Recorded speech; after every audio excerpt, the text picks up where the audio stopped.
Hello and welcome everybody to my final video of Libretta. This will be my thoughts and interpretations and all that good stuff about this game. And if you haven't played the game or seen a Let's Play or anything, this is no normal review. There will be lots and lots of spoilers. So you are warned. Please play it first or watch it first. Alright, with that being said, my overall impression of the game was very good to good on a personal level, and on a more objective scale I think it was good. I'll later explain why my subjective scale and my objective scale are not on the same level of this game. I'm going to explain that later. But all in all, no matter what, I think it was a very enjoyable experience, and I think it was really worth my time. I can't say that about all the games I play. Okay, before we actually start explaining what was good and what was bad, we better start off with the interpretation of the game. Now, I talked already a little bit about this in my last video, but since I think it deserves more time to be explored, let's talk about the game itself and in which way you can interpret it. Let's talk about this right now. So it turns out the whole game was from the beginning to the end only about Kay, not at all about Lauren. The one part that got me confused, if you have seen my Let's Play, was the mentioning that Lauren has problems with her parents as well because of dating someone called Susie. And I thought some parts of the game might also be about Lauren because she also had problems with her parents. But having played the whole game now, I think everything was about Kay. From the beginning to the end. I might be wrong, but I'll tell you the reasons why I think it is like that. Let's start out with the Kelly part. What was it called again? Fuzzy. Now, Kelly is an outcast. A very important part for Kay's suffering.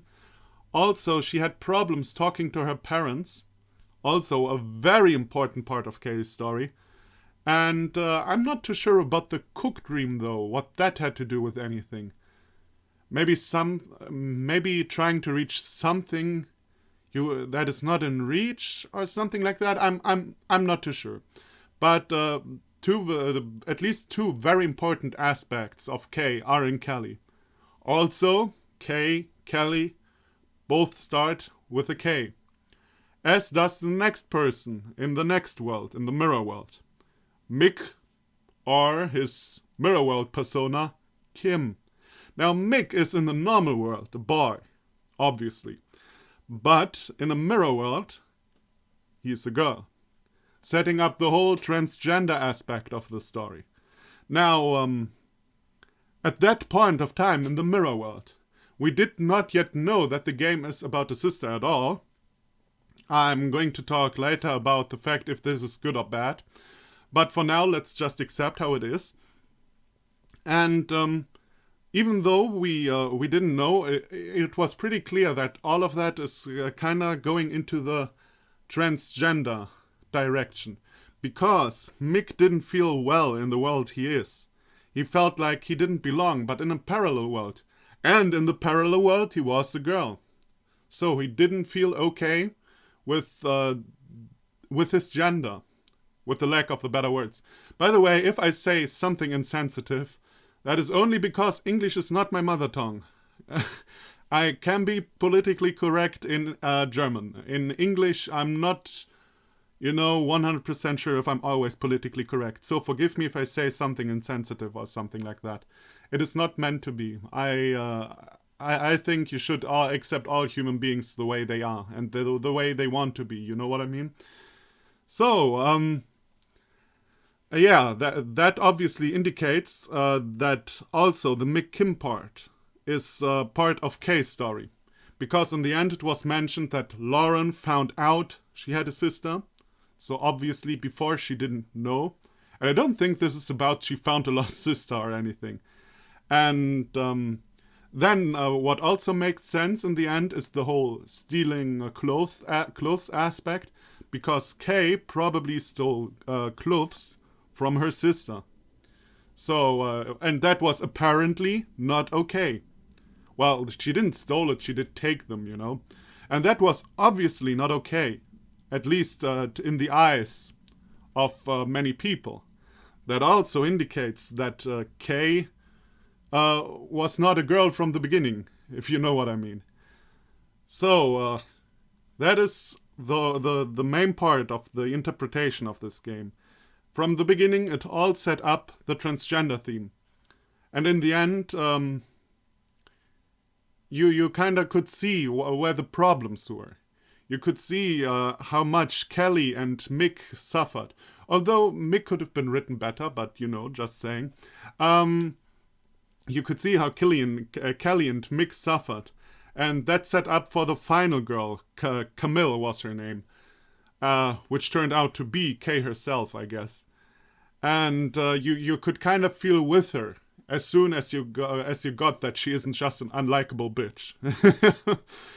And yeah, that was actually very well done. The whole game was a setup for the last third. And I think that was very well done. And of course, I forgot to mention a few things. Mick in the mirror world also talked mirrored, if you remember that. And he had to try hard to speak at least a little bit understandable. While Kim talked absolutely normal.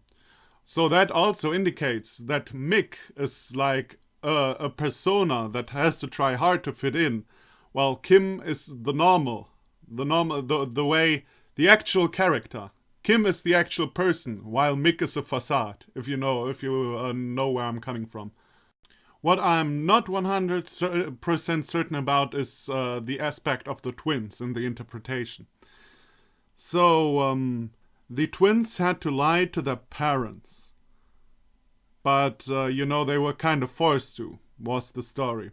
So you can say the twin aspect was part of Kay and Lauren lying to their parents about how they really feel and stuff like that.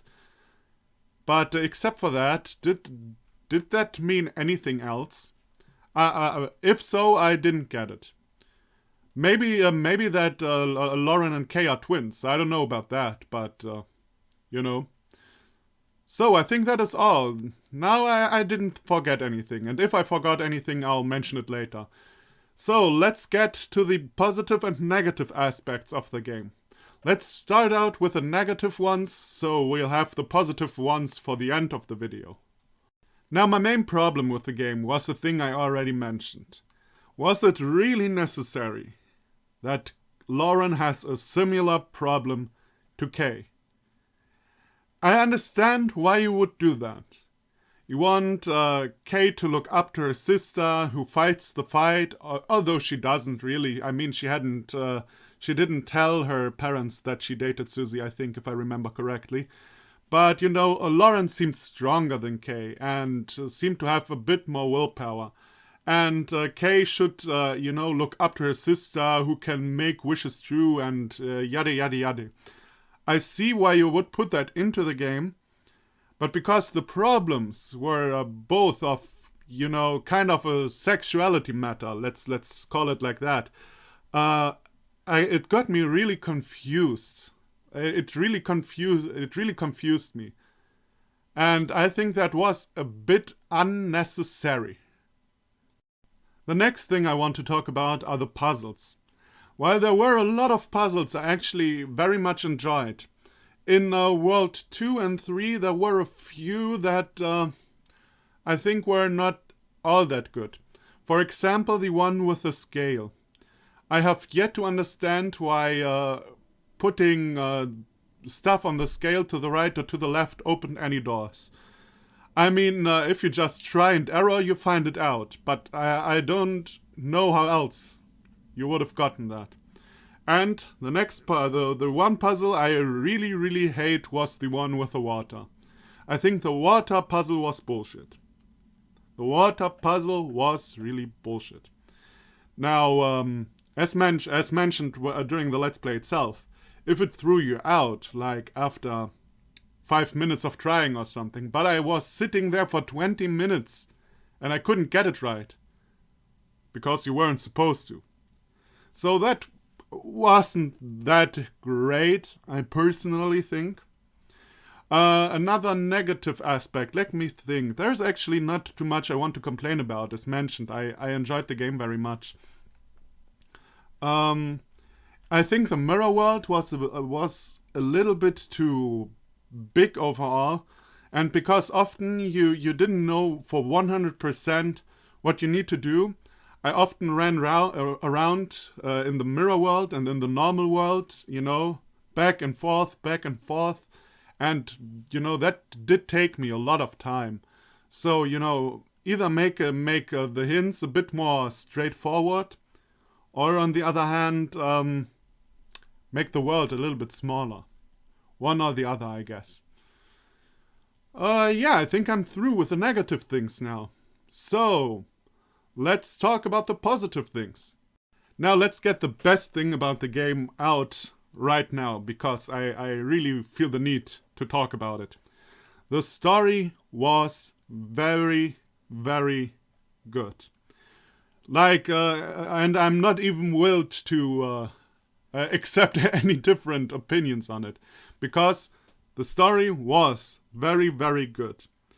As mentioned, it could have been better. You could have left out the part about Lauren dating Susie. Then the story would have been close to perfect. But except for that, I really have nothing bad to say about the story, because the story was so good. Now, the funny thing is, the whole story was actually left in the dark until the last third of the game. Now, if you have ever seen a Let's Play of mine, I'm pretty sure I complained about twists for the twist's sake. You go through the game, you have a friend with you, and in the end it turned out the friend was the bad guy. You didn't see it coming, and it may be surprising, but it actually also makes no sense at all. The twist makes no sense, it is there to shock you, and nothing else. Now, when the story here was actually revealed, let's call it a twist, it's not actually a twist, but a revelation if you want to call it that, it actually all made sense. It all made total sense. The whole setup was for the final third part. Kelly and Kim were both a setup for Camille, or as it turns out, Kay, So it made total sense. It was well written. I was really touched when Kelly said goodbye to Lauren. Now the Mick Kim part, I'm a bit indifferent about the Mick Kim part, because I don't know, they didn't have that, at least it seemed to me they didn't have as much dialogue, or Lauren didn't talk, so monologue, as Kelly had. But the third part was, again, very, very good. Like when Camille had the breakdown. That was so well, when she apologized for everything. And she talked about her, did you ever think about not existing and stuff. This was so tough to get through. I mean, sometimes I watch at my videos and I say I was really touched, and I sound like always. It seems I'm, maybe from the outer perspective, I seem like a heartless bastard, but let me make that clear. I was really touched, especially during the Kelly scene, but also, as mentioned, during the apologizing scene of Camille. So it was very well written. You felt with the characters, you felt sorry for them, you felt happy with them when there sometimes did something happy happened. They had a close moment together or something. Happened from time to time as well. And it was just overall so good, overall so good. I actually don't know more, don't want to say more about the story. I said everything. So, 2 thumbs up, 3 thumbs up, all the thumbs I have up for the story. Next aspect is the music. Now, I looked at the credits again because I'm a stupid idiot, and you may remember it or not. But when the credits showed the composer's name, I wasn't looking at the screen and I was like, oh no, I didn't see the composer. Oh no, I'm a jackass. I'm really a jackass. But I like the music a lot. Like every music of the stage fitted stage perfectly. Now, from time to time it might have been a bit repetitive, but you know, that was probably only because in some stages I took longer than you were supposed to be there. So it wasn't probably all that repetitive. Now let's talk a bit about the puzzles. I already complained about two, so let me mention the ones I actually liked. So there were a lot of puzzles I'm like pretty indifferent about, like for example mirroring the room and stuff like that. I mean, except for the fact that I didn't get that you are supposed to mirror the room from the beginning. But you know, that was totally my fault. But you know, there are riddles I am indifferent about. Let's say, for example, in the third stage, pulling out the plug out of the bathtub when there was water in it. Well, like, why could you pull it out when there was water in it?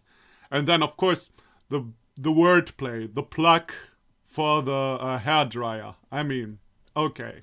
I mean, I didn't even get it when I was playing it. I got it when I uploaded it, and when I was editing it, and I watched it, and I saw like plug, you know. But that, for example, that was like it's not bad, but I don't really see how it adds anything to the game.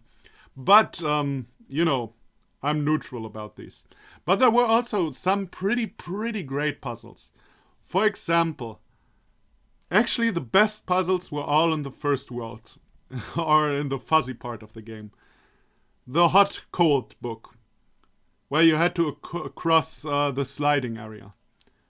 You were taught how to leave a book without reading it to the end, and then you had to use that ability to get over to the other side of the sliding area. Ingenious.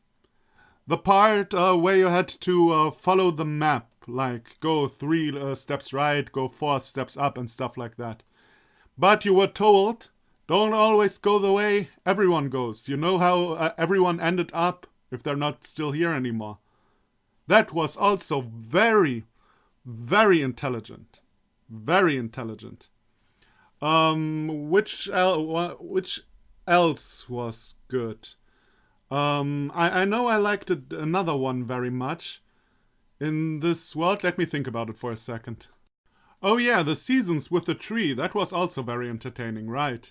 That was also very entertaining. And yeah, the puzzles. I'm sorry that this is a negative thing I'm saying here. The puzzles got a bit weaker in the second and third part. Although, for example, in the second part, I like the idea of controlling Libra and in the mirror at the same time. So that was nice and a bit challenging. I like that a lot. But yeah, these were my favorite puzzles. Minor complaint, all in the first part of the game. Now, why I think this game is objectively good and on my subjective scale even better, you maybe understand that now that I explained all of my thoughts better. Because on an objective scale, there are a few problems with the game. Like as mentioned, weaker puzzles in part 2 and 3, confusing stuff with the flashback of Lauren and Kay, and one or two pretty bullshit puzzles, at least in my opinion, pretty bullshit puzzles. The maps, I didn't mention that, I think, but sometimes the maps were too huge. Oh no, I mentioned that in the Mirror World. Like, if you didn't know what you need to do, you ran back and forth. Maps were a little bit too big for that. And stuff like that. So, it wasn't perfect. That is the problem. You know, there could have been stuff improved. Now, why I like this game even more than I can say it was objectively good is because, as mentioned, the story was just great. The story was just great. Except for the one Lauren part, but I already mentioned that. because that confused the hell out of me. Now, to end this video, let's talk about the ending. Because there's also some interpretation to do for the ending. I didn't even talk about that yet. So, the happy ending seemed fishy to me. I don't... Like, Kay came out of nowhere and said the problems she had were not her parents' fault, but her own. Which I guess, to a degree, might even be true. Like, to a small degree. That she didn't have the guts to tell her parents right out front. And the parents got to know her secret, like, from someone else. I guess that was also a part of her problem, but it seemed more like the parents were really not that well-understanding parents, at least the way the story was told. And also the way in the end, the flashback, not the flashback, but the after story was told, it seemed a bit weird, like Lauren mentioning this all seems very unlikely or something like that. You don't think, like, is this even real? Like, I personally, I'm not 100% sure if the happy ending was actually real. Another aspect that the happy ending is not real is the way you can start to replay the game. Like, you go to the book Libretta, which tells the story about Kay's life, and it's suddenly Kay is gone. Like, she's gone, and Libra looks for her again. Like, she just makes poof, and she's gone. Now, that was very mysterious. That was very mysterious. So, maybe, I don't know. Maybe Kay didn't run away, but, killed herself or something. And the whole thing Libra is doing is really just a big in your head thing. I'm not 100% sure. I'm not 100% sure. But at least I'm pretty sure the happy ending indicated at least a bit that something was fishy. If it was not meant to be like that, it was written a bit weird, I think. Oh, and for the end, one very important aspect I totally forgot. I completely forgot. The fight between Libra and whoever that voice was. Now, we did get to know in the happy ending, maybe also in the other ending, I don't remember anymore, that we, the player, were the great decision maker. Now, that is a twist that I should have seen coming, but it made sense, you know. But who was the person that Libra fought with the game of Shirigoris then in this house? Was it like the judgmental mindset of society? Or what was it supposed to be? Like, if we are the decision maker, then it obviously wasn't us. So that confuses me a bit. But maybe it's really just a metaphor for the judgmental attitude of society. Okay. Now we're through, and I'm pretty sure this is at least 20 minutes long again. I hope you are willing to watch so much thoughts and interpretations of the game from me. Now, as mentioned, great story. It's a bit sad that it was so confusing in the end, because I swear to God, I might have cried if I actually got that it was only about Kay, but because I thought a part of it was about Lauren. And I was expecting that we got to know what Kay's problem was till the very end, until I got, what I thought were Lauren's problems, like the thing that were mentioned in the Libretta books in the very end. These are all not Lauren's problems, these are Kay's problems. If you would have made that 100% clear by not putting Lauren's problems with her parents in, then I might have gotten it. And I might have been more emotional. But that way I kinda had the oh moment during the final. Not the oh my god, my heart breaking moment is, but oh, It was about K! You know, that moment I should have had earlier. So, to sum it up, great game. I enjoyed it very much. vgperson said that it's not as good as she wanted it to be, or something along those lines. She didn't think it was all that good. I personally think, on the contrary, it was very well written. There were some pretty clever puzzles in there. There were a few problems, but nothing really major that took me really out of the game or something. So, thumbs up. And if this really stays the only RPG Maker like game vgperson has ever made, then it's a good one that people in the future can play. You know what I mean? Like it's a monument for ability of making this kind of game, and it's a good monument for the most part. Okay, now I'm starting to rambling nonsense. So thank you everybody for watching. I hope you had as much fun as I did, and if you did, check out all the stuff vgperson does. Her translating project, her game projects, the stuff she writes herself. I think she writes fan fiction and stuff like that as well. And yeah, please do that. And if you want to, you can check out Let's Plays of mine or something like that. I play a lot of RPG Maker games and visual novels and stuff like that. And if you don't, it's okay too. Yeah, and maybe we'll see each other again. Hopefully soon. Bye bye.